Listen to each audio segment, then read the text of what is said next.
Մարդիկ մտածում են, թե ես միշտ գիտեմ, թե ինձ ինչ է պետք, բայց ես ինքս էլ եմ ինձ զարմանում։ Մի օր արթնանում եմ ու մտածում եմ, ես եմ, թե մեկ ուրիշն է իմ փոխարեն ապրում։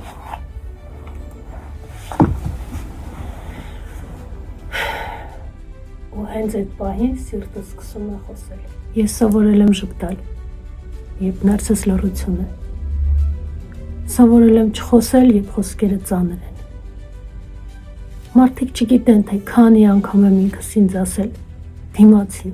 մի քիչ էլ դիմացի։ Բայց լռությունը միշտ մի օր պայթում է։ Բավական է ինքս ինձ փոքրացնեմ,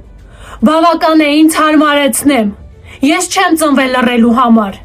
ես չեմ ծնվել ուրիշների սպասումները ապրելու համար։ Եվ եթե սիրտս բաբախում է բարձր, ուրեմն թող որ լսվի։ Ու հիմա եմ հասկանում, իմ մեջ եղած ամեն զգացողություն թշնամի չէ։ Ջղայնությունը